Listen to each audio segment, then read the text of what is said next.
Bonjour à tous et toutes et bienvenue dans cette deuxième vidéo tournée le 10 novembre, vidéo d'analyse de film 3, pratique de l'analyse, Université Sorbonne Nouvelle, année 2020-2021. Je vous propose de faire un petit point à présent de définition sur certains termes qu'on emploie pour étudier les récits cinématographiques, afin d'être certain que ces termes soient bien compris et afin d'être toujours certain d'utiliser les bons termes. C'est-à-dire par exemple dans l'analyse que je vous demanderai comme devoir maison à la fin de ce cours, je veux dire à la fin de l'année, du semestre, pardon, ça peut être intéressant d'être un peu vigilant sur la façon d'utiliser les bons termes au bon endroit, au bon moment, sachant que ce sont des termes donc, comme histoire, récit, narration, fiction, diégèse, personnages, etc., dont on peut donner des définitions relativement différentes. On peut trouver des définitions qui varient un petit peu sur ces termes et sur les rapports de séparation entre ces termes. Donc ce que je voudrais vous dire, c'est que là, pour moi, le but, c'est pas de vous donner une définition définitive de ces termes-là, qui pourraient être contestés si on avait d'autres options théoriques, mais plutôt de vous donner une définition opératoire, c'est-à-dire une définition qui simplement fonctionne dans le cadre de nos réflexions, est relativement la plus courante et la plus facile à mettre en œuvre, et qui surtout permet voilà, de bien préciser nos idées quand on aborde les films et qu'on essaye de comprendre comment ils sont fabriqués et les effets et les significations qu'ils procurent. Ce qui est un petit peu le but de ces cours d'analyse de films. En ce qui concerne l'histoire, la distinction entre histoire et récit, j'y suis déjà venu un petit peu lors des précédentes vidéos, donc je ne vais pas trop m'apesantir, mais je fais un petit rappel. L'histoire, c'est une succession d'événements qui sont liés entre eux, à l'intérieur d'un texte au sens large du terme, c'est-à-dire à l'intérieur d'une œuvre, à l'intérieur d'un objet. Ça peut être un roman, ça peut être un film, ça peut être une pièce de théâtre, ça peut être un article journalistique, ça peut être le passage d'un livre religieux ou mythologique.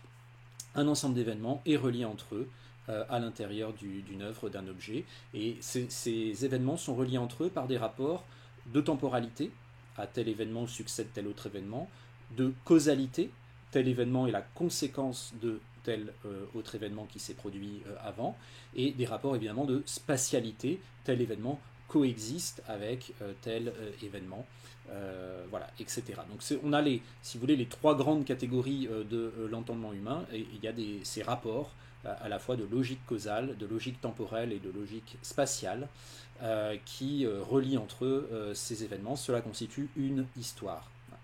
Le récit, ça va constituer plus particulièrement l'organisation et la manipulation de ces différents événements afin de médiatiser cette histoire, c'est-à-dire afin de la transmettre à un public.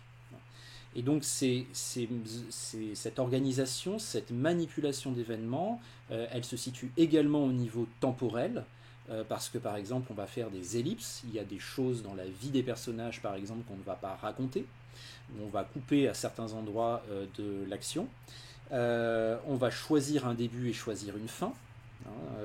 On va peut-être faire des flashbacks, comme dans l'extrait des lois de l'attraction, c'est-à-dire qu'à un moment donné, on va faire remonter le temps à l'histoire. On était au temps 0 et on va arriver au temps moins 4 ou moins 7, voilà, peu importe. Donc on ne va pas suivre une direction linéaire du temps 0 vers temps plus 1, temps plus 2, temps plus 3 et ainsi de suite jusqu'au bout. À un moment donné, on va arriver à temps moins 3, par exemple.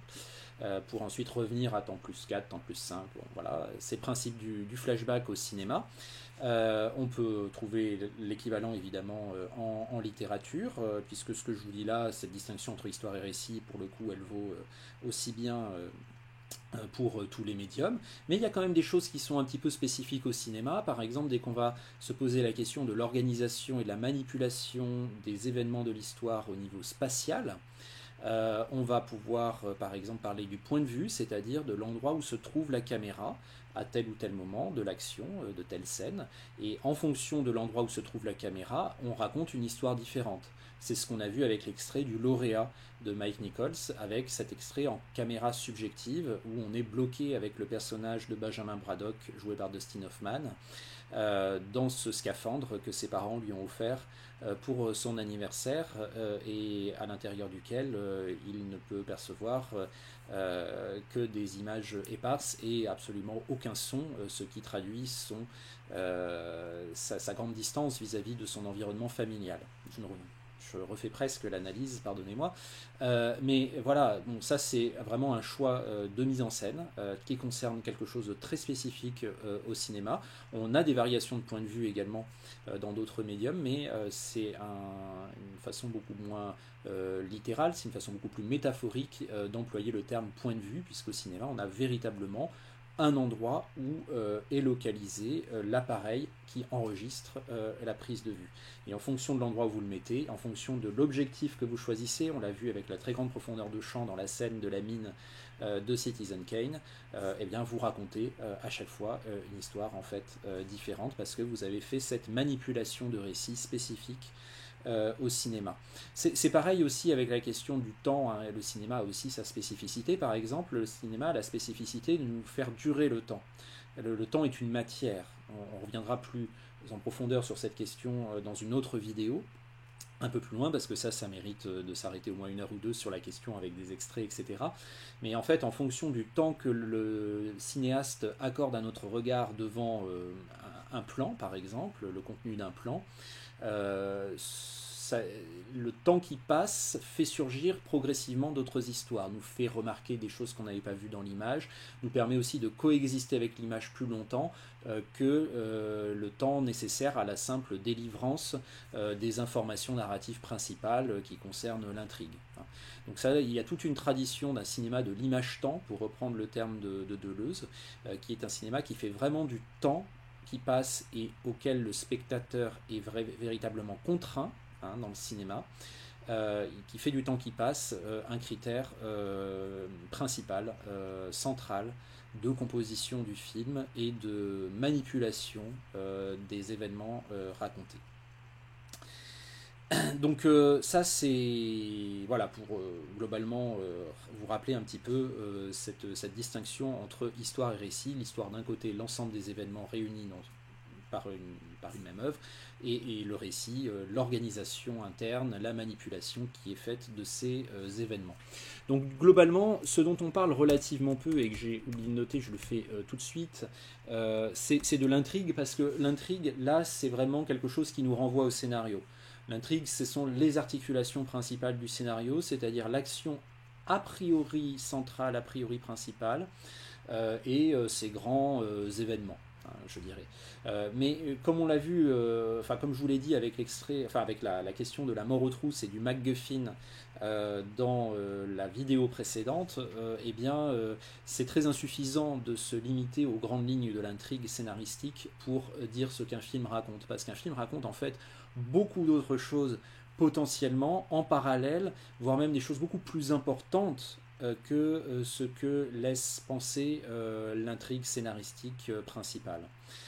Et pour ce faire, il va les raconter avec la mise en scène, avec le temps qui défile dans l'image, avec les variations de point de vue, avec la manipulation du temps par des procédés spécifiques de récit au cinéma, etc. etc.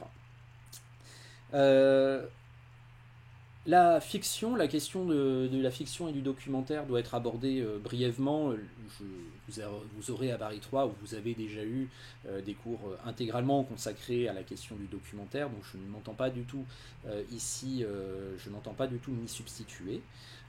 Simplement faire peut-être un petit point très rapide pour signaler que en fait notre réflexion elle se déroule autant dans la sphère de la fiction que dans la sphère du documentaire, puisque tout comme les articles journalistiques ou toute autre production humaine qui vise avant tout à témoigner d'un événement réel, les documentaires sont aussi des raconteurs d'histoire. L'histoire n'est pas uniquement reliée à la fiction. Un ensemble d'événements reliés entre eux par une œuvre ou un objet audiovisuel ça peut être un objet audiovisuel documentaire tout aussi bien, et il fait l'objet d'une mise en récit à la manière d'un film de fiction, avec évidemment des choses, des différences entre les deux qu'on va étudier brièvement.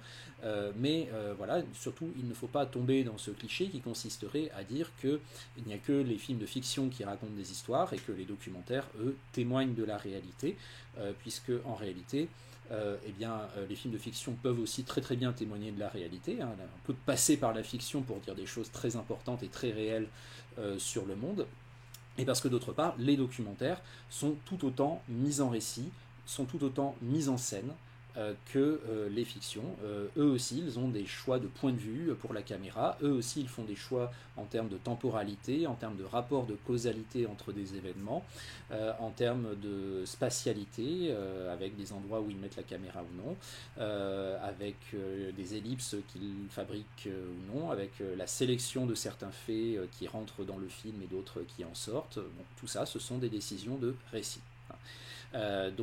Très clairement, ce qui va séparer la fiction du documentaire, classiquement, c'est plutôt le contrat de lecture, en fait. Le contrat de lecture ou le contrat de visionnage, puisqu'on est dans le cadre du cinéma. Le contrat de réception, pour en parler avec les termes de Roger Audin, notamment dans son livre de la fiction. C'est un contrat de réception, en fait, la fiction, dans lequel les deux parties, c'est-à-dire l'émetteur du message et le récepteur du message, autrement dit ceux qui conçoivent le film d'un côté et ceux qui le reçoivent de l'autre, les spectateurs, se mettent d'accord implicitement pour considérer comme existants des faits dont ils savent très bien qu'ils sont fabriqués. C'est-à-dire que lorsqu'on s'installe devant un film de fiction, nous spectateurs de cinéma, l'attitude qui est attendue de nous, c'est en gros, je sais bien que ce que je vais voir n'est pas la réalité, ne s'est pas réellement passé, c'est quelque chose qui a été tourné, monté, fabriqué par des gens et qui se donne comme une histoire.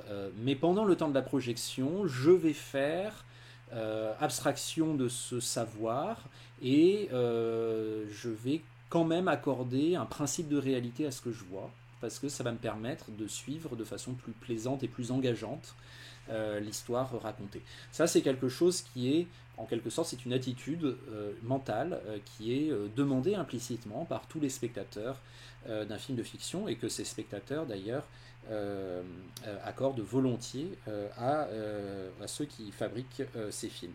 C'est ce qu'on appelle parfois la suspension de l'incrédulité, hein, c'est-à-dire le fait de mettre entre parenthèses le savoir que nous avons que le film est en fait une fabrication, le je sais bien mais quand même, etc.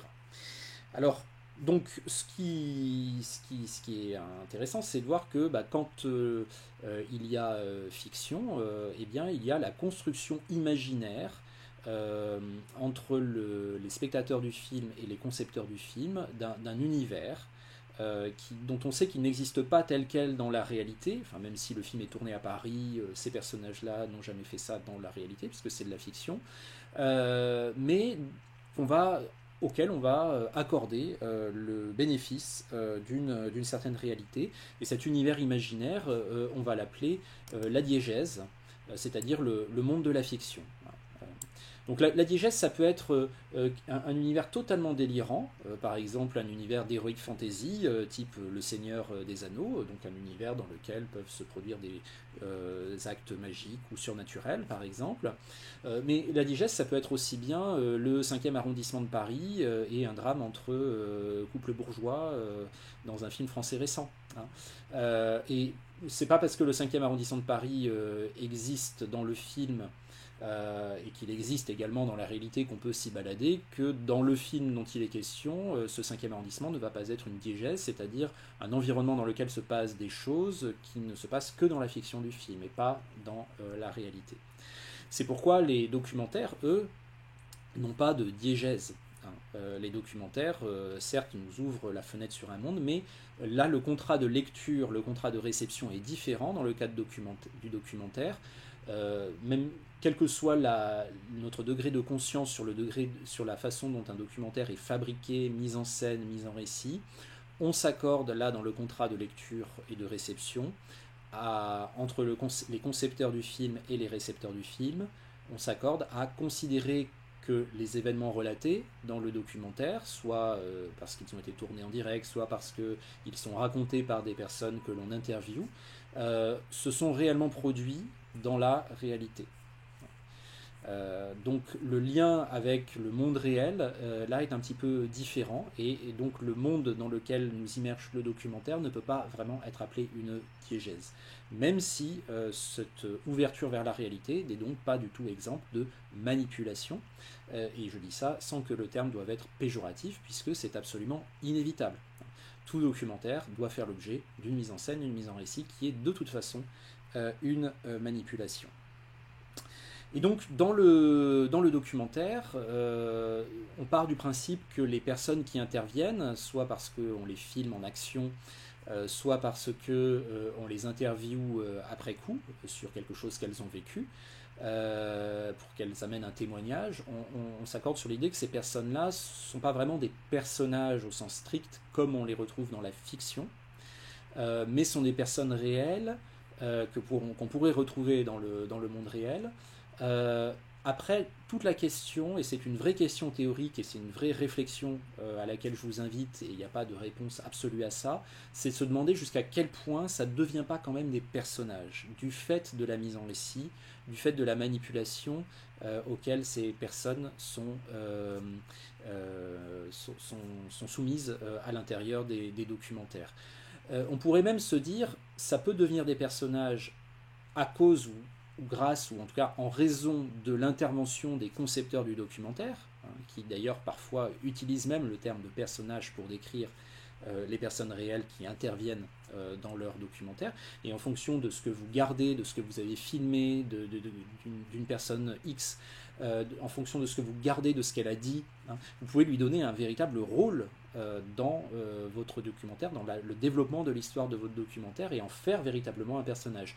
Mais même sans parler de cette intervention-là, qui est celle des concepteurs du documentaire, les personnes filmées elles-mêmes, à partir du moment où elles savent qu'elles sont filmées, ont tendance, et c'est bien naturel, à se mettre en scène. Elles ont tendance à incarner le personnage qui est attendu d'elles. Mais ça, c'est quelque chose en fait qui n'est pas d'ailleurs limité à la situation du tournage d'un documentaire. En fait, il y a énormément de situations dans la vie sociale où nous-mêmes, personnes réelles, jouons des rôles, incarnons des personnages.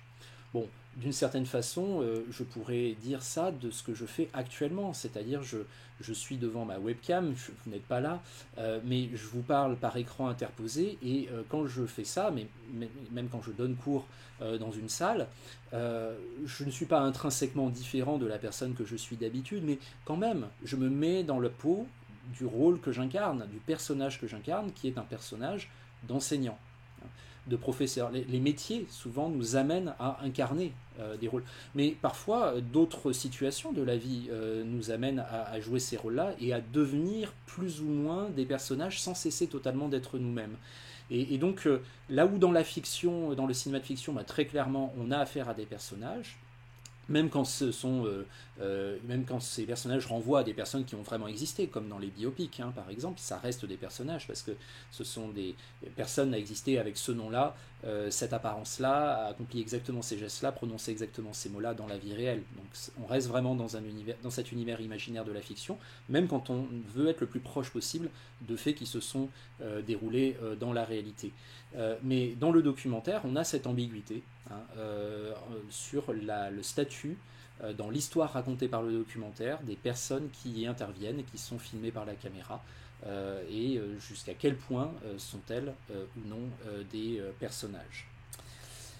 Alors, je pense que pour illustrer un petit peu ces différents points, on pourrait peut-être voir quelques extraits, mais peut-être pour démarrer sur la question du personnage, pour enrichir un petit peu notre réflexion à ce sujet, on peut regarder une scène très intéressante qui se trouve dans le film de Michael Mann, Collateral, en 2004. Collateral raconte l'histoire d'un chauffeur de taxi incarné par Jamie Foxx, qui est sans histoire, qui a juste rêve de grandeur, d'avoir un jour sa propre entreprise, etc. Mais bon voilà, c'est un peu l'Américain moyen qui rêve pendant qu'il effectue son petit boulot d'une hypothétique réussite sociale. Et puis un jour, il a comme client un homme un peu mystérieux, incarné par Tom Cruise, qui va s'avérer être un tueur à gages qui est engagé en une nuit à tuer les 5 témoins ou intervenants clés d'un procès contre un grand criminel.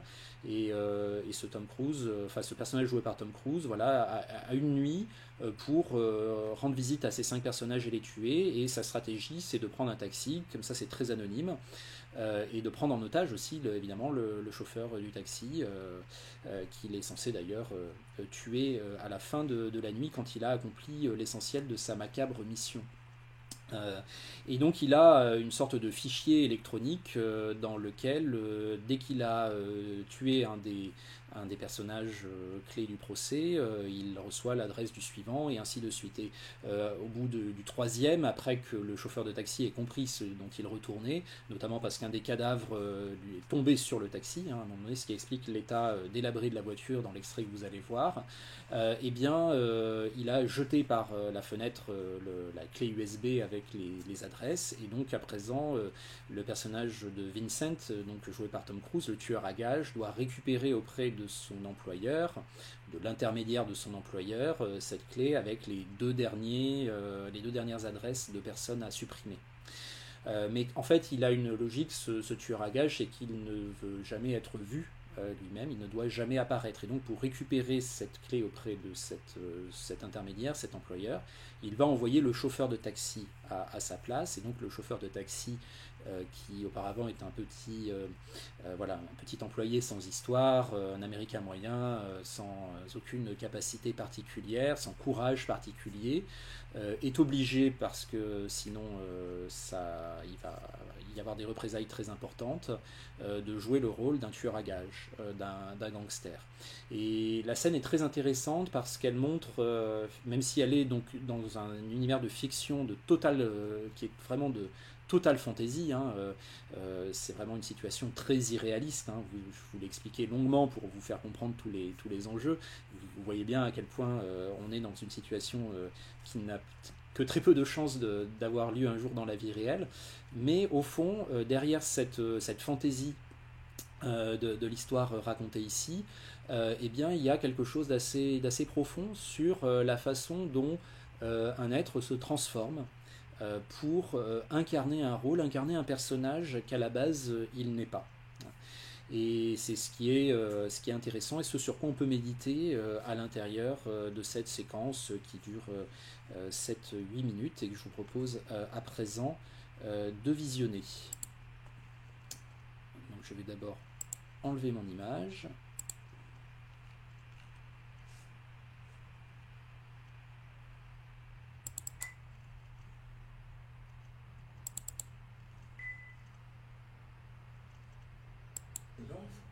Then it will kill you. I'm trying. Never say.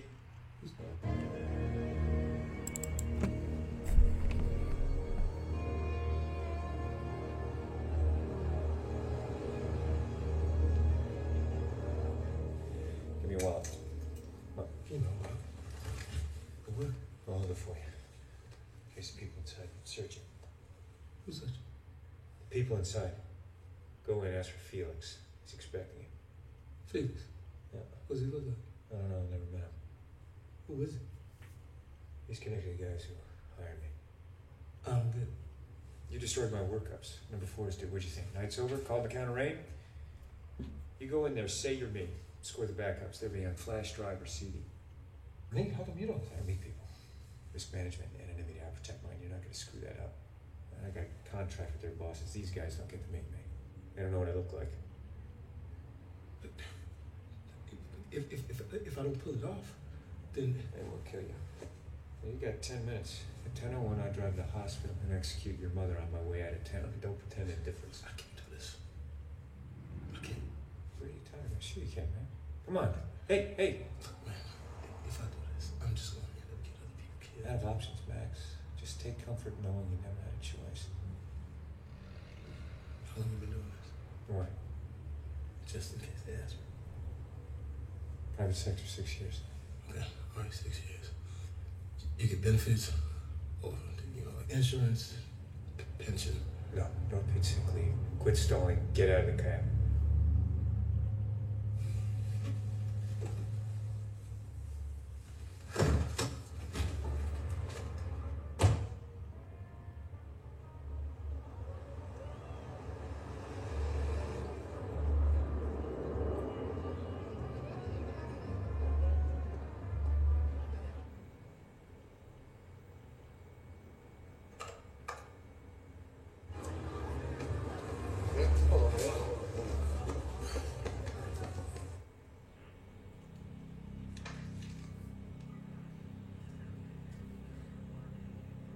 Who's this?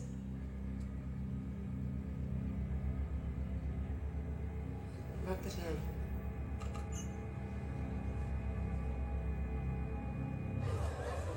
All right, let's do it.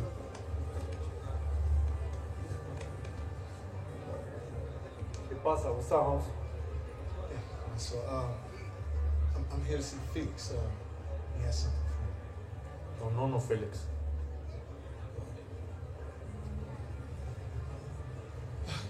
Tell him,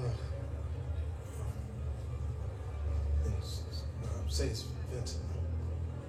I'm Vincent.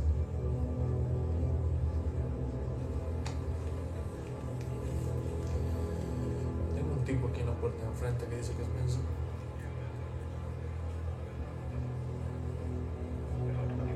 Copy. Déjame ver.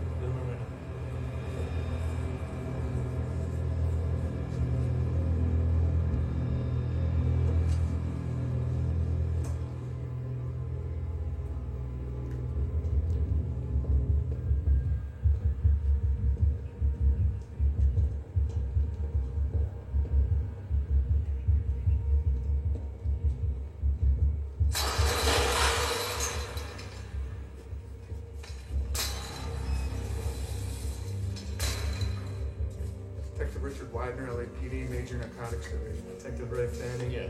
Hi, okay, how are you? Agent Frank Pedrosa. Good, thanks for seeing us, Frank. Yeah, you're welcome. How can I help? What's up? What do you want to know about our case? Any unusual activity tonight Like what? that relates to a murder or a series of murders in Worcester Central or West Hollywood? All quiet on the Western Front? Various people are asleep, various people are not. They come and go in cars, pickups, taxis. Other than that, we watch air move. Your interest in our case? Well, our interest, we got a situation, 2 bodies, could be a coincidence, could not be a coincidence. It doesn't look like one. We got attorney and his client. Bruce, I'll beat the shit. Bruce, I'll beat the shit. Can you zoom in on this, please? On what? On that.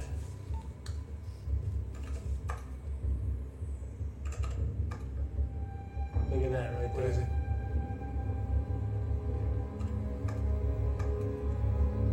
Yeah. 5 Queen 4 9974. 5Q49974.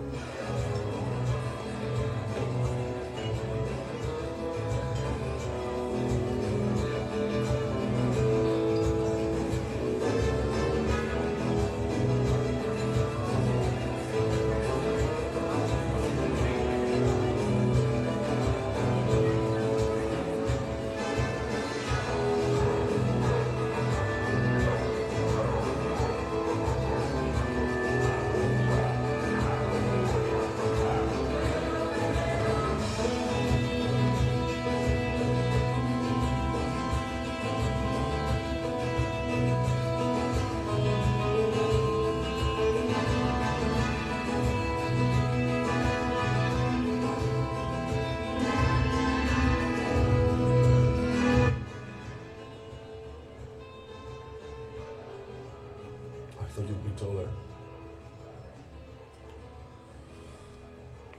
So Vincent. What are the 2 names? Ramon Ayala and Clark. Are you telling me Ramon Ayala and Clark Yeah. were murdered tonight, both killed? Sylvester Clark for sure. Ramon Ayala. Yeah, I got another DOA. Daniel Baker on South Central, the Mert Park. That's 3. 3 what? Witnesses. Vincent, You meet the people in Culiacán or Cartagena, but he don't meet you. Okay. Now you're here. Why? I lost my stuff. The list. I want you to listen to me real well. Special groups put together the list of dedos. Fingers, informants, signal interceptions with voice recognition software, surveillance, a very expensive counterintelligence worked up that list. An important list, wouldn't you say? And you lost it? Sorry.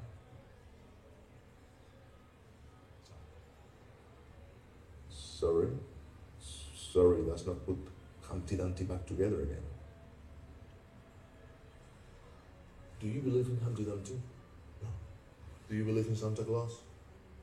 No. Nor do I. Nor do I. Well, my children do, they're still small.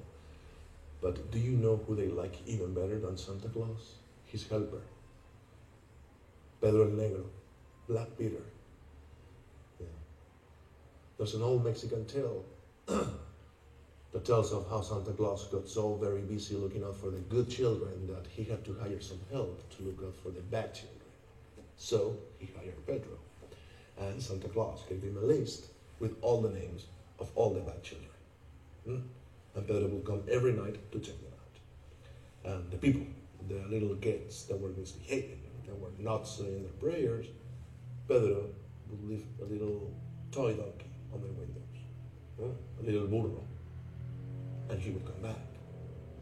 And if the children were still misbehaving, Pedro would take them away and nobody would ever see them again. Now, if I am being Santa Claus and you are Pedro, how do you think jolly old Santa Claus would feel if one day Pedro came into his office and said, I lost the list? How fucking furious do you think he would get? Tell me, Vincent. Tell me what you think. What? I think you should tell the guy behind me to put that gun down. What did you say? I said, I think you should tell the guy behind me to put his gun away before I take it and beat his bitch ass to death with it.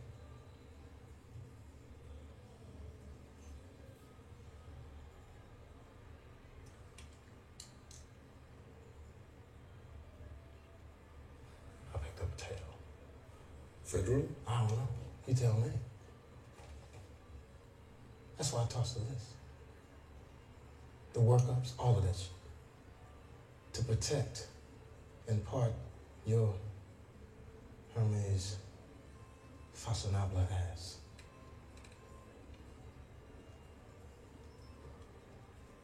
What do you think I like coming in here? But hey, shit happens. Gotta roll with it. Adapt. Darwin, I Ching. The fat man, the penthouse guy, the jazz man. That leaves two.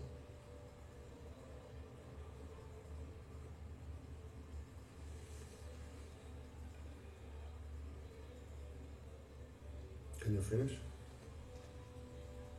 In 6 years. When have I not?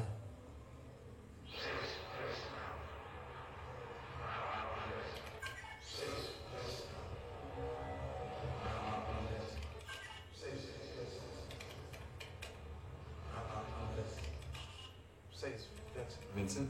That's what I'm hearing. I'm Vincent.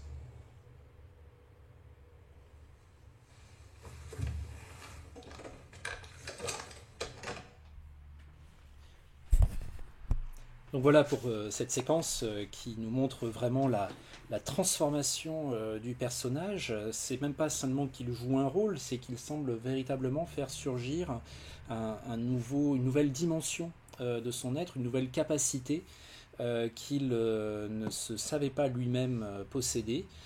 Donc il y a vraiment un caractère émancipateur en fait. Il ne faudrait pas voir cette façon de jouer des rôles, cette façon d'incarner d'autres personnages comme quelque chose de purement trompeur ou illusionniste. Il y a aussi quelque chose qui est relié à l'intériorité de l'être et qui en révèle peut-être aux yeux même de cet être de nouvelles dimensions, de nouvelles zones cachées. Et l'empouvoirment en fait de ce personnage de Jamie Foxx démarre véritablement dans le film, dans cette séquence où il se rend compte qu'il peut jouer lui aussi les gros durs et qu'il est convaincant dans ce rôle-là, ce qui va lui donner évidemment plus d'assurance pour la suite du film. On est à peu près ici à la moitié de Collatéral. Mais tout en assumant ce rôle a priori valorisant et en un sens émancipateur, il faut aussi qu'il en paye le prix potentiellement, parce que à partir du moment où il assure de façon convaincante ce déplacement de son personnage vers un autre personnage, vers l'incarnation de Vincent, le tueur à gages, eh bien, il faut qu'il assume le fait que les autres vont le prendre pour Vincent. Et les autres, ce n'est pas seulement les bandits avec lesquels il traite dans la boîte de nuit, c'est également les policiers et les fédéraux qui sont en train de suivre l'affaire et qui vont, pendant un temps, le prendre pour ce tueur à gages derrière lequel il mène l'enquête. Donc il n'y a pas forcément que des aspects positifs ni que des aspects négatifs dans cette façon pour un personnage d'incarner un autre personnage, et c'est vraiment une scène ici dans Collatéral qui montre très très bien ça. Après vous avez des choses encore plus radicales dans un cinéma qui tranche encore davantage avec les codes du cinéma grand public. Par exemple dans le film d'Alain Resnais, Vous n'avez encore rien vu, en 2012, il y a une adaptation en fait d'une pièce de Jean Anouilh dans laquelle les deux personnages principaux, un jeune homme et une jeune femme qui tombent amoureux et qui vont vivre une histoire orageuse, vont être incarnés au cours du film par différents couples d'acteurs, différents couples de comédiens. Indépendamment du fait, ils sont jeunes dans l'histoire, donc ce n'est pas un couple de comédiens jeunes pour quand ils ont 20 ans et un couple de comédiens âgés pour quand ils ont 50 ans. Donc ce sont des jeunes gens qui ont peut-être 20 ou 30 ans et qui sont incarnés alternativement par un couple de comédiens de 20 ans, un couple de comédiens de 70 ans, un couple de comédiens de 50 ans. Et ces couples de comédiens se passent le relais en fait de la narration et de l'incarnation de ces personnages-là, et ça fonctionne. C'est ça qui est intéressant de noter. Ça fonctionne parce que l'effet fiction en fait est plus fort que tout et nous fait accepter en fait dans la diégèse d'un film des choses qui peuvent être parfois totalement délirantes en apparence. C'est ce qu'on va voir dans un instant avec certains autres extraits, mais auparavant je voulais juste revenir sur cet extrait-là de Collatéral pour dire que ce n'est pas seulement le mécanisme scénaristique ici qui est intéressant, c'est aussi évidemment celui de la mise en scène, et vous pouvez remarquer par exemple comment dans toute la première partie de la séquence, Max est très passif. Il se fait véritablement dominer à l'image par les vigiles devant le club. Il subit en quelque sorte la procédure pour être introduit auprès de Félix, et on va le voir notamment en suivant les bandits à l'intérieur du club, qu'il est dans une forme d'isolement sensoriel qui lui donne très peu de maîtrise sur son environnement. C'est notamment exprimé à travers les jeux de focale et la mise au point avec la caméra un petit peu tremblante et puis les formes de flou dans l'arrière-plan. Donc voici le trajet de Jamie Foxx à l'intérieur du club, après avoir passé un petit peu de temps avec les policiers ici, ce qui est une scène qui nous intéresse un petit peu moins. Voilà, hein, vous voyez par exemple ces effets de flou, cette espèce de voilà, d'isolement sensoriel qui lui donne finalement très peu de prise sur cet environnement dans lequel tout est conçu et qui, avant son arrivée, dans lequel il ne peut plus que s'insérer. Et à partir du moment où il va se retrouver face à face avec Félix, on voit très clairement qu'il y a des structures de séparation dans la mise en scène, et notamment dans le cadre, qui sont très importantes et qui augurent d'une communication possiblement difficile à établir et d'un rôle possiblement difficile à jouer, comme on voit ici par exemple Félix isolé dans le plan d'un côté, et lorsque Vincent va s'installer, voilà, on a par exemple ce plan qui est vraiment annonciateur de tous les problèmes qu'il pourrait avoir, étant donné qu'il y a des gros bras dans le fond du plan qui attendent la moindre de ses erreurs, et Félix n'est même pas présent dans l'image. Et à partir du moment où Vincent va prendre de l'assurance et où il va commencer à jouer le rôle qui est attendu de lui, on va changer progressivement de prise de vue. On va arriver vers une situation de véritable contre-champ. Pour l'instant, elle est un petit peu punitive, puisqu'on a ce personnage donc, de bandit originaire, je crois, du Mexique, et qui est cadré avec derrière lui cette espèce d'environnement végétal qui est une sorte de rappel de son origine géographique. Et Vincent n'est qu'une silhouette noire. Il est Pierre le Noir, c'est-à-dire l'aide du Père Noël, le Père Fouettard en quelque sorte, qui ne fait pas bien son travail puisqu'il perd la liste que lui a donnée le Père Noël. Il n'est plus qu'une silhouette inconsistante, mais le champ contre champ, ça va être une structure qui va lui permettre de renverser le rapport de domination à l'intérieur de la séquence, notamment en prenant vraiment prise avec son environnement, c'est-à-dire en développant une sorte de sens nouveau qui lui permet d'asseoir son rôle. C'est ce qu'il fait ici, par exemple, en intimant à Félix de calmer son homme de main qui est en train de poser la main sur l'arme.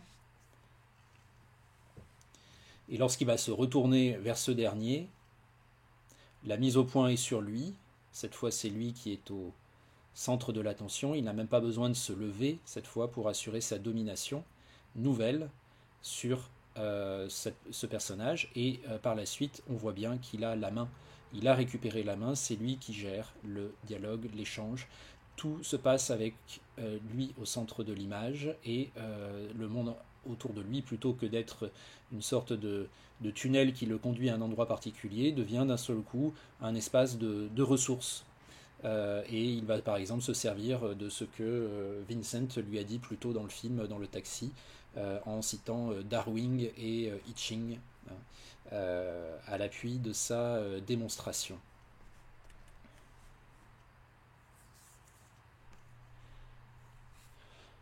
Bon voilà, c'était juste pour détailler un petit peu quand même ce qui se passait au niveau mise en scène, avant, comme je vous l'ai dit tout à l'heure aussi, qu'il devienne finalement, en jouant ce rôle, en devenant ce personnage autre, qu'il le devienne aussi à ses dépens, puisque je suis Vincent, voilà, c'est ce qu'entendent les enquêteurs de la police. C'est fini avec cet extrait. Pour vous parler de Vous n'avez encore rien vu, le film d'Alain Resnais, de la manière dont les personnages se passaient le relais de l'énonciation, et c'est-à-dire l'idée qu'un personnage en fait n'a même pas forcément besoin dans une fiction d'être incarné par un corps.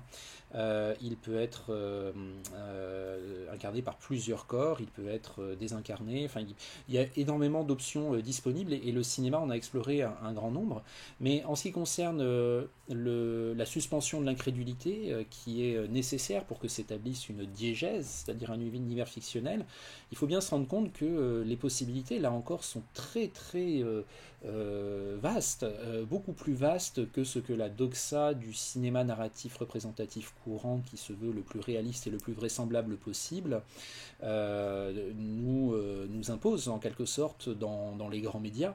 Et heureusement, à côté de ce cinéma dominant, il y a aussi tout un ensemble de films qui ont fait des expériences extrêmement intéressantes pour repousser en quelque sorte les limites de ce qui est acceptable comme diégèse à partir finalement d'une confiance totale donnée dans l'effet fiction et dans la façon dont les cinémas, la puissance avec laquelle le cinéma raconte les histoires et la puissance d'entraînement que ça va avoir pour les spectateurs. Donc il y a quelque chose qui est vraiment de l'ordre, je dirais, de la confiance absolue dans les moyens du cinéma, qu'on peut retrouver par exemple, prenons un exemple relativement récent, dans Dogville de Lars von Trier en 2001, dont je vous propose à présent de visionner le début du film. Donc on va avoir à nouveau les grands enjeux d'un début de film, définir à la fois une époque, un espace, un décor pour l'action qui a certaines caractéristiques, et puis des personnages, des rapports entre eux, et puis les énergies du récit qui va arriver et qui passe énormément par la mise en scène. Alors il y a quelque chose de très particulier dans la mise en scène de Dogville, vous le savez sans doute si vous avez déjà vu le film, sinon je vous laisse le découvrir, sachant que je vais juste avant cela devoir prendre une petite seconde pour bien synchroniser la piste. Je peux peut-être le faire plus facilement comme ceci. Voilà.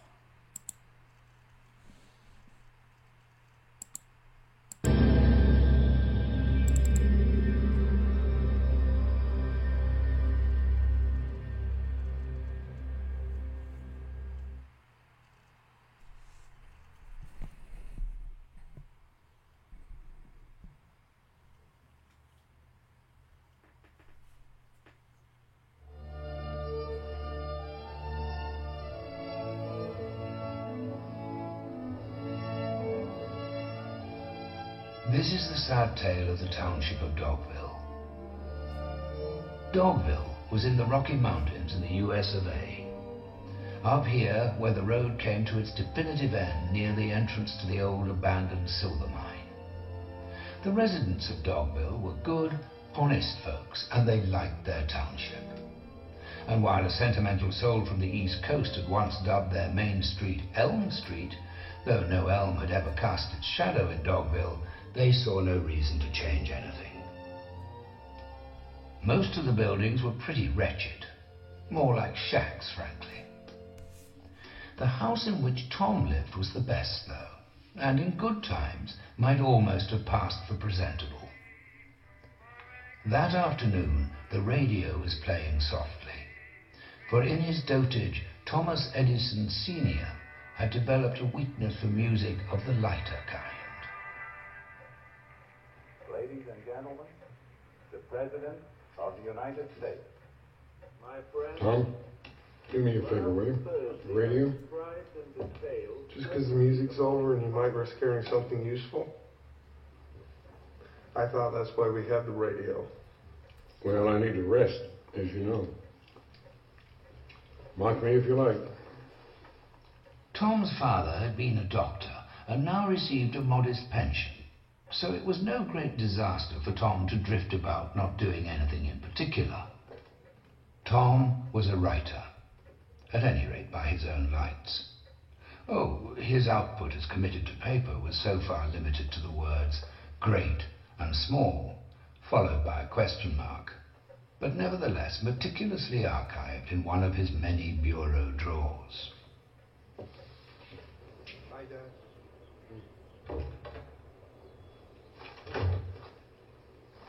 Evening, Master Tom. Evening, Master Olivia. You don't forget about the meeting tomorrow.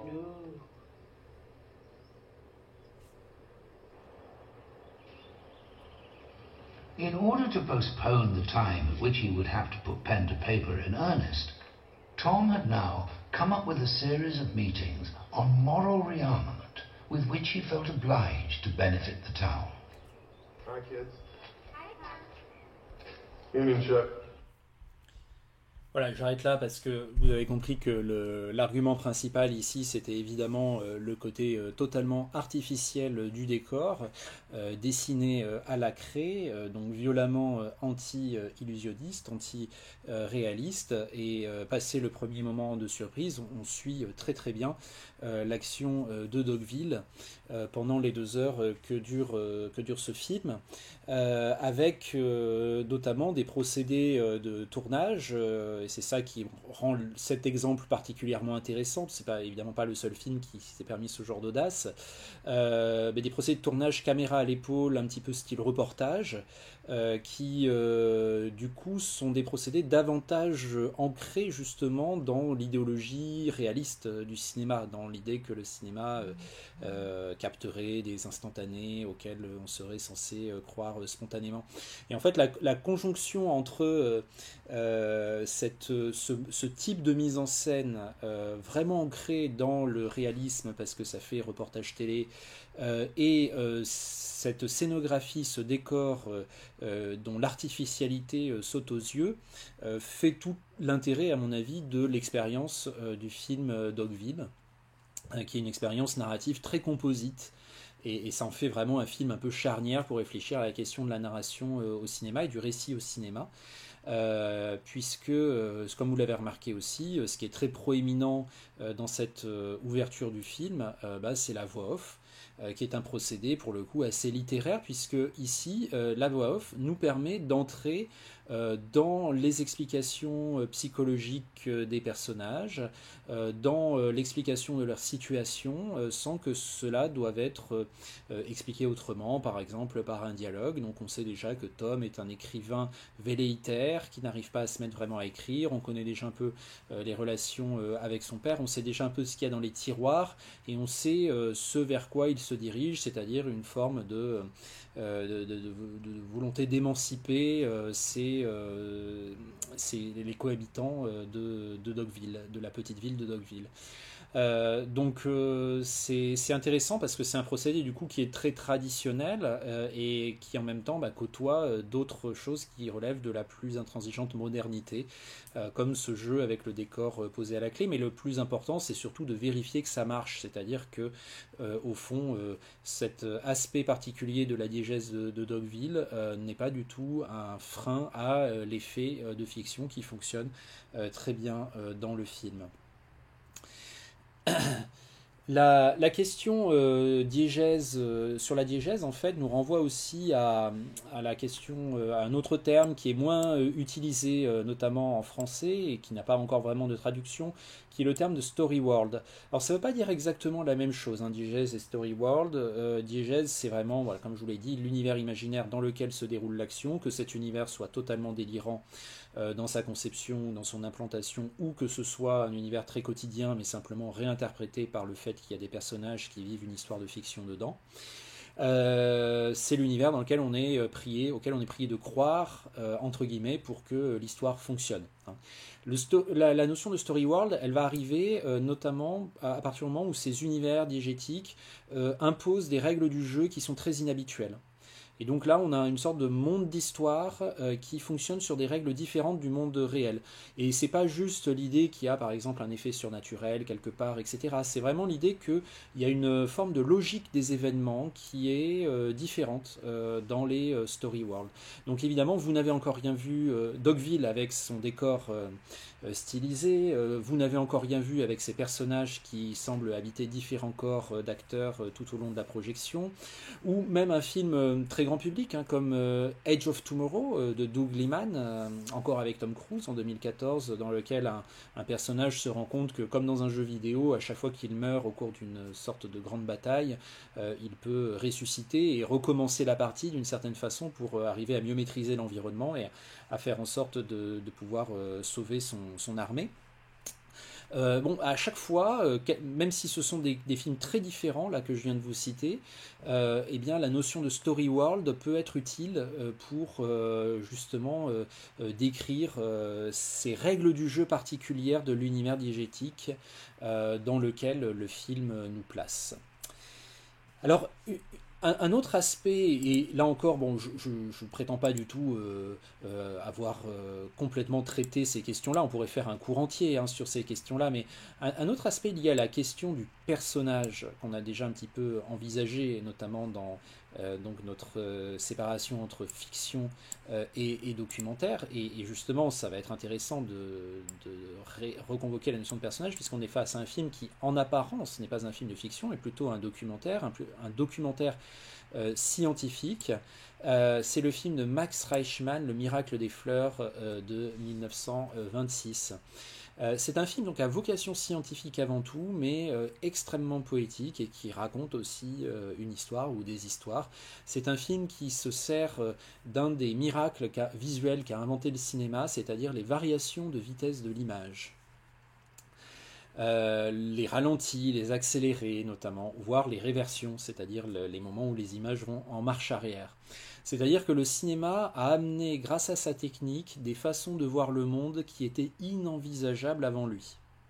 Ralenti, accéléré, réversion, et c'était des choses qu'on ne pouvait peut-être concevoir dans son esprit, mais c'était absolument impossible de les mettre en œuvre. Et ces nouvelles manières de voir le monde ont en fait considérablement enrichi notre vision du monde et ont révélé derrière des événements que l'on croyait bien connaître, d'autres événements, d'autres histoires en fait, qui surgissent derrière ce qui semble être représenté, à partir du moment où on donne à l'image un caractère très ralenti ou très accéléré, par exemple. Alors, je ne m'étends pas trop sur la question parce que là, dans le cursus à Paris 3, en L3, en licence 3, vous avez un cours magistral Histoire des formes filmiques que j'ai donné à certaines années, et là, ce sont d'autres collègues qui le donnent. Mais en tout cas, la question des variations de vitesse de l'image y sera très présente. Et donc, il y aura des textes théoriques, etc. Bon, bref, je vous laisse l'année prochaine bénéficier pleinement de cette séance. Ce que je me borne à dire à propos du film Le miracle des fleurs, donc, c'est que c'est un film scientifique sur la pousse des plantes, qui utilise l'accéléré pour montrer des mouvements qui étaient invisibles dans la vie réelle. Parce qu'une plante, on peut voir qu'elle a poussé, on part pendant 3 semaines faire un voyage, on revient et on constate, parce que notre voisin est venu l'arroser, que la plante qu'on a chez soi a grandi, qu'une feuille a poussé, etc. Donc on est capable de voir ça, mais on n'est pas capable de voir pousser la feuille ou de voir grandir la plante à l'œil nu, parce que c'est un mouvement qui est trop lent. Donc on sait conceptuellement que les plantes poussent, on peut l'observer après coup, mais on n'est pas capable d'observer la pousse elle-même parce que c'est au-delà de nos capacités de perception humaine. Or, le cinéma et la technique cinématographique, avec l'accéléré par exemple, eh bien, restaure notre perception de ce mouvement-là, ou plutôt l'instaure, puisque jusqu'alors elle n'existait pas. Elle ne pouvait pas être. C'était une perception que nous ne pouvions pas avoir. De la même façon, les ralentis extrêmes nous ont permis, par exemple, de voir des balles de revolver traverser des vitres, alors que dans la vie réelle, à vitesse normale, tout ce qu'on voit, on ne voit pas la balle et on voit juste la vitre s'effondrer. Mais voir vraiment la trajectoire de la balle, la manière dont elle rentre dans la vitre, la manière dont elle brise la vitre, etc., ça, il faut un super ralenti pour l'observer, c'est-à-dire que le cinéma devient une sorte d'antenne perceptive qui augmente considérablement les capacités de nos sens dans la vie réelle. Et ce qui est intéressant quand il fait ça, le cinéma, c'est qu'il fait surgir de nouvelles histoires là où nous n'étions pas capables de les percevoir. Donc l'idée que le cinéma, que j'ai déjà énoncé dans différentes vidéos précédentes, que le cinéma est aussi un moyen, pas seulement d'inventer de toutes pièces des histoires ou d'illustrer des histoires qui existent déjà ailleurs, mais de révéler les histoires qui existent dans le monde autour de nous, mais que nous sommes incapables de voir ou que nous n'avons pas l'attention suffisante de voir. Cette idée-là est parfaitement illustrée par un film comme le Miracle des fleurs et par donc une séquence très très belle sur la fameuse plante grimpante.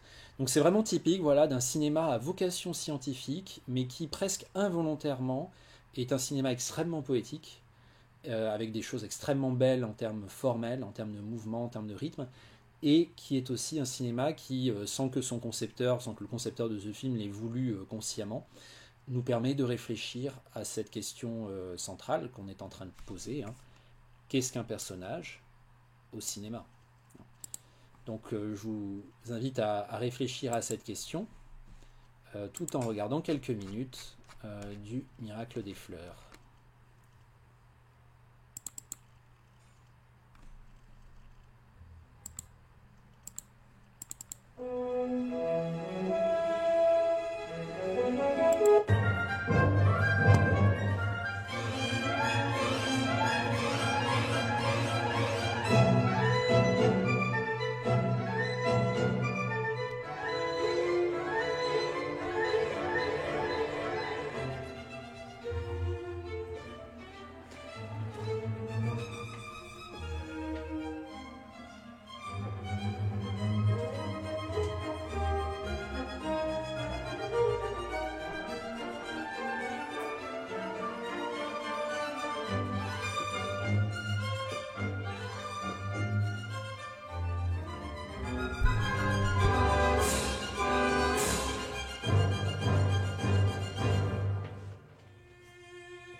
Voilà, donc vous voyez, ce n'est pas un personnage de dessin animé, mais cette plante filmée en super accéléré semble véritablement prendre vie sous nos yeux, et cette vie n'est pas simplement une vie végétale extérieure à nos préoccupations humaines. On a vraiment l'impression que cette plante vit quelque chose de l'ordre du drame. Il y a quelque chose de poignant de la voir ployer, s'étioler dans le vide, et quelque chose de rassurant de la voir à nouveau se raccrocher aux branches, si j'ose dire, ou aux fils, qui lui permettent de continuer à vivre et de continuer sa progression. Bref, d'une certaine manière, c'est là en fait, c'est-à-dire que là, ce que fait le cinéma, c'est pas quelque chose de totalement artificiel, comme ça pourrait être le cas dans un cartoon qui donne vie à peu près à tout ce qui bouge. Non, là, ce que le cinéma fait, c'est qu'il nous révèle une vie active et à fort potentiel dramatique que nos capacités habituelles de perception ne peuvent pas enregistrer.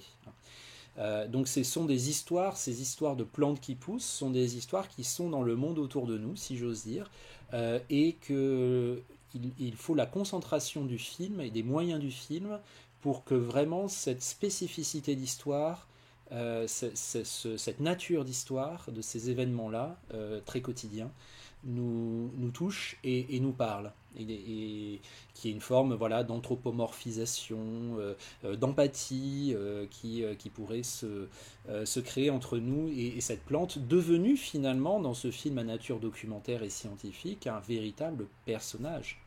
Donc ça permet voilà, encore une fois de réfléchir sur qu'est-ce qui constitue exactement un personnage, et ça permet de réfléchir aussi peut-être plus philosophiquement à des questions qui, le film date de 1925, mais ce sont des questions vraiment de 2020, enfin de tout temps, mais qui sont particulièrement encore urgentes aujourd'hui, sur les questions où s'arrête le vivant en fait. Jusqu'à quel point devons-nous avoir un rapport purement utilitaire avec des choses que l'on considère comme des objets, par exemple les animaux ou les plantes, ou jusqu'à quel point devons-nous apprendre à cohabiter avec elles, avec ces choses-là, animaux ou plantes par exemple, en leur conférant une véritable agentivité, une véritable vie propre. D'une certaine manière. Je ne suis pas en train ici de répondre à cette question complexe, qui est une question philosophique complexe, mais de dire que le cinéma peut être un superbe outil de réflexion autour de cette question, et pour révéler la vie à l'intérieur des plantes, et une vie qui peut nous toucher avec nos catégories humaines de perception, le cinéma voilà, peut être un rôle important à jouer. Bon, ce sont des réflexions en cours, et si vous voulez y participer avec vos analyses, avec vos films, soyez les bienvenus. Il y a vraiment un très très bel espace de création ici à explorer.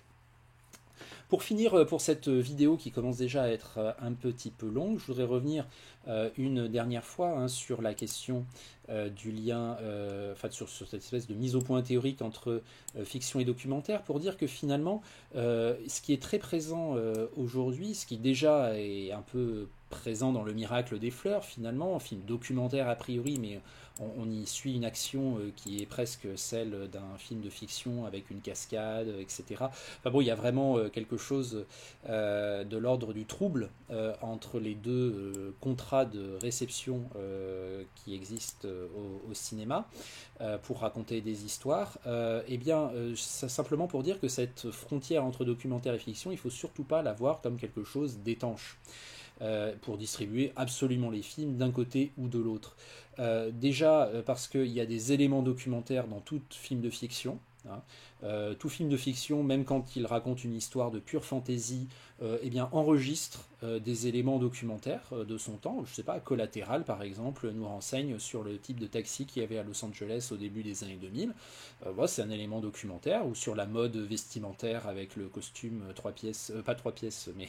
costume gris de Tom Cruise, qui est une petite anecdote à la suite du film, a été beaucoup vendu parce que on trouvait que c'était un look intéressant. Donc ça, vous voyez le lien par exemple avec la vie des sociétés. Donc voilà, Collatéral est une pure histoire de fiction, est un pur film de fiction, et en même temps il comporte des éléments documentaires, et en même temps tout documentaire est une histoire racontée, mise en scène, comporte des éléments peut-être pas fictionnel, mais en tout cas narratif.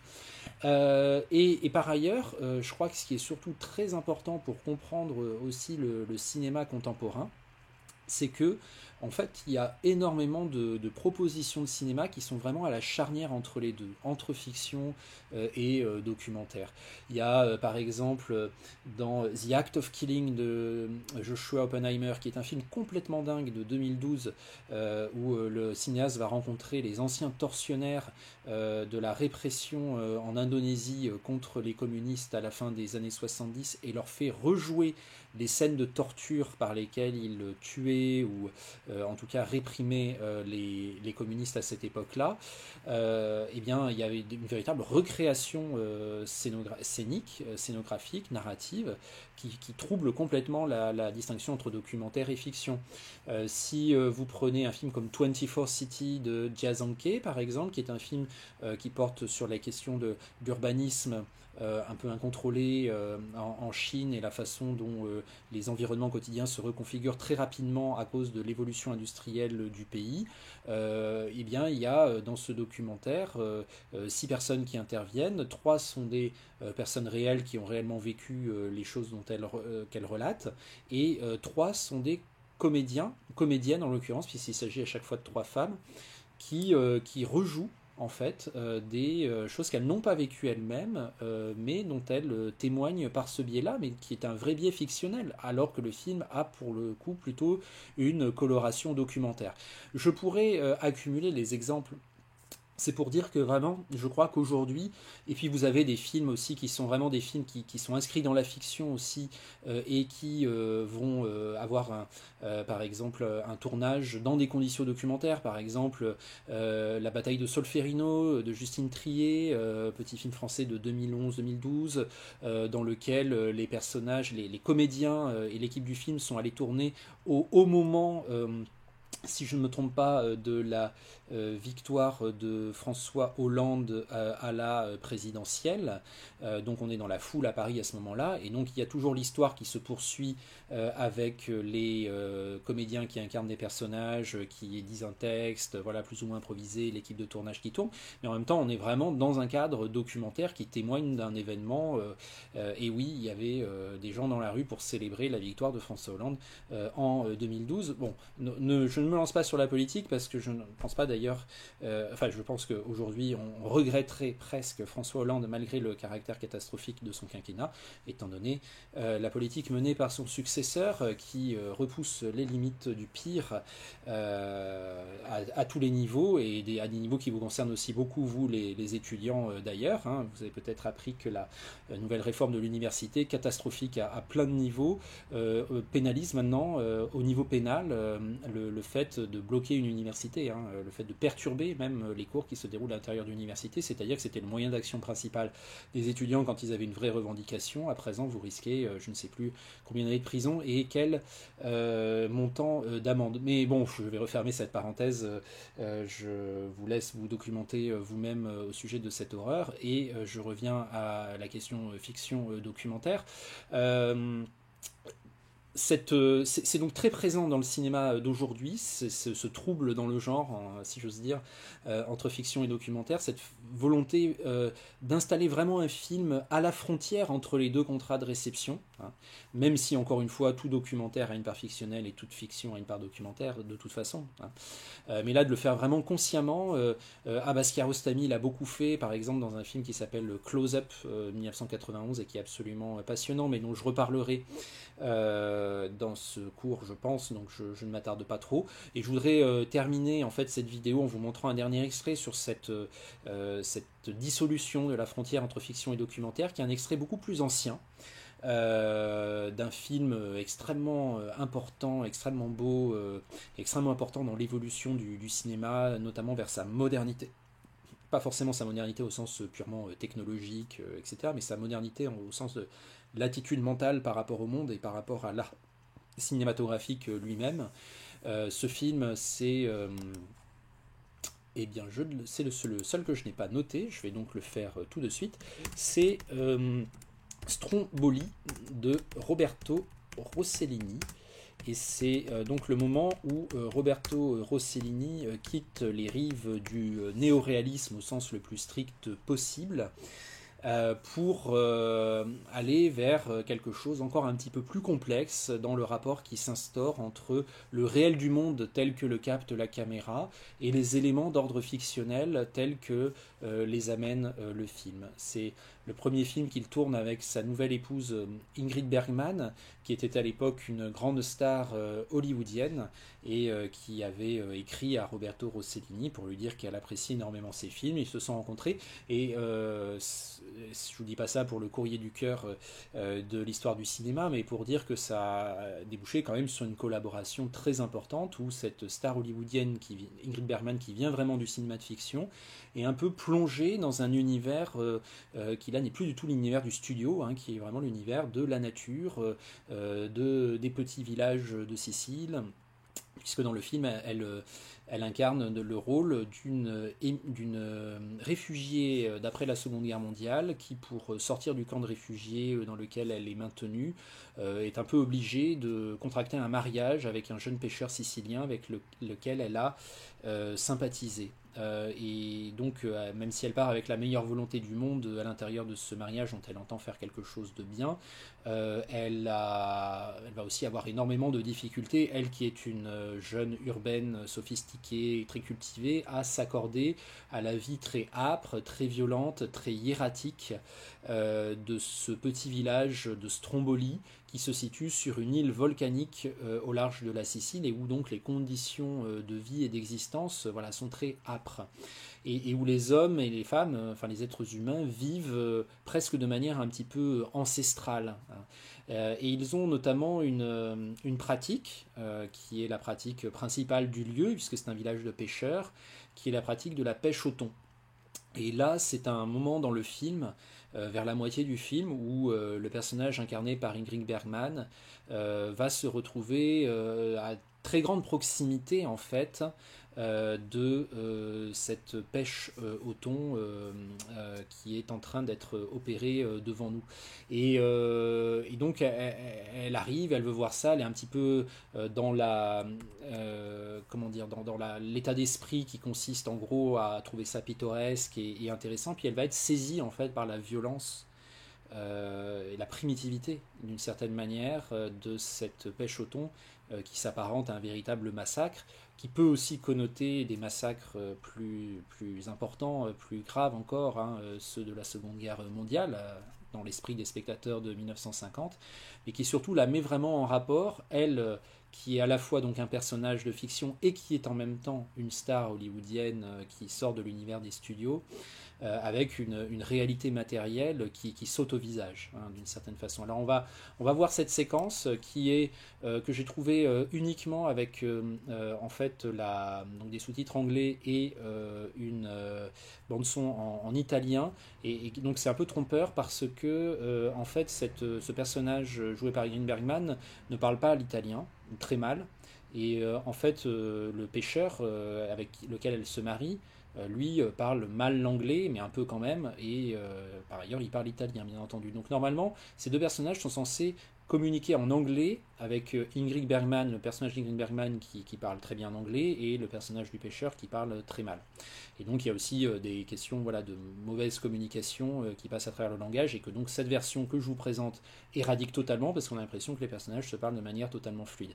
Bon, c'était les multiples versions des films qui existaient à l'époque, notamment avec le procédé de la post-synchronisation. Je vous le dis juste pour le détail, mais ça n'empêche pas de suivre l'action principale qui nous est narrée ici, ou les actions principales, les histoires parallèles que cette séquence raconte, et d'observer en fait véritablement la cohabitation entre ce qui vient de la fiction la plus évasive, la plus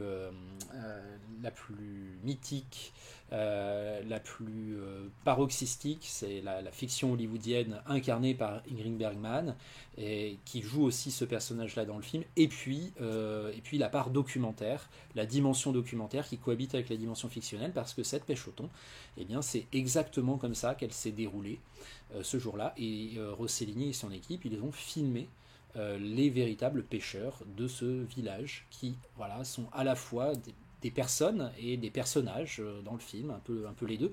Et en tout cas, on a cette cohabitation extraordinaire, très peu vue jusqu'alors dans le cinéma, entre des éléments, un élément d'ordre documentaire et un élément d'ordre fictionnel. Il y a d'autres exemples, dans Nosferatu, on a aussi un véritable cours à un moment donné sur la pousse de certaines plantes, etc. Donc je ne peux pas dire que Stromboli est la première fois, vous me comprenez bien, dans l'histoire du cinéma, mais c'est vraiment peut-être une des occurrences les plus marquantes de ce mélange entre conscient, maîtrisé, entre documentaire et fiction. Et donc c'est à ce titre-là qu'on va clore la vidéo en visionnant cet extrait.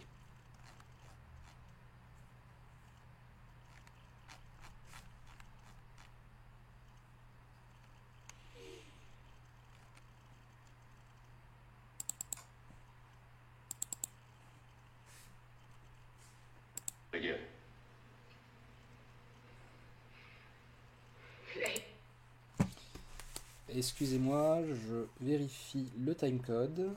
Ok, c'est à 1:07. C'est parti.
Ne mancava proprio la cannina oggi.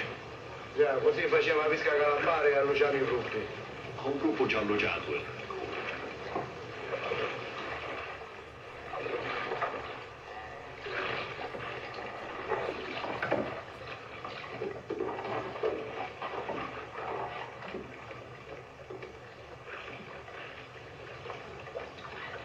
Non ti dispiace che sono venuta qui?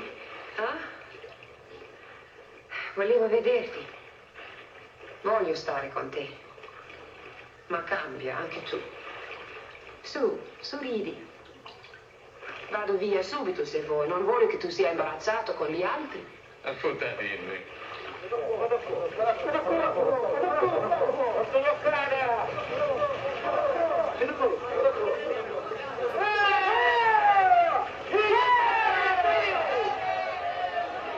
Ci siamo, arrivano i torni. Andiamo in, forza!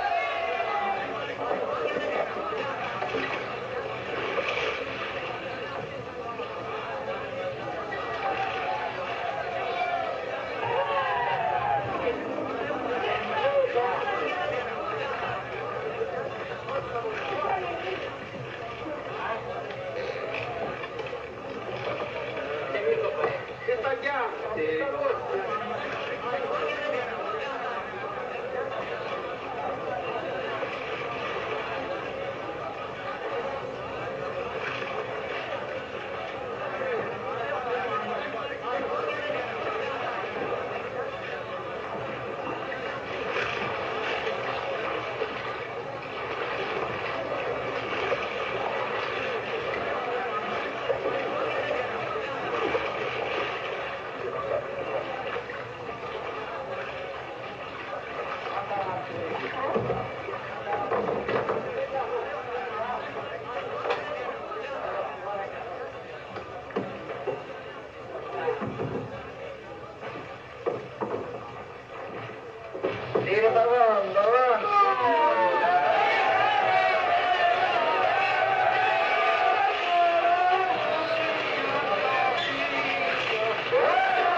Donc voilà pour cette séquence qui mélange donc un métrage documentaire à celui de la pêche au thon avec un métrage fictionnel, celui du personnage d'Ingrid Bergman et de ce qui lui arrive.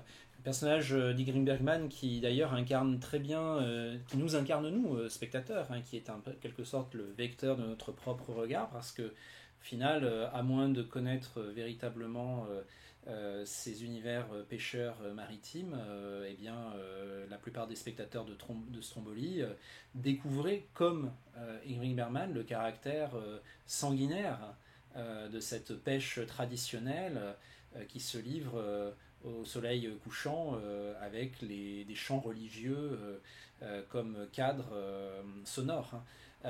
Et c'est le vacarme, c'est le chaos de l'eau qui gicle avec du sang qui arrive sur la figure d'Ingrid Bergman qui montre aussi comment cette violence naturelle, ancestrale en fait, déteint aussi sur elle et lui cause un impact important.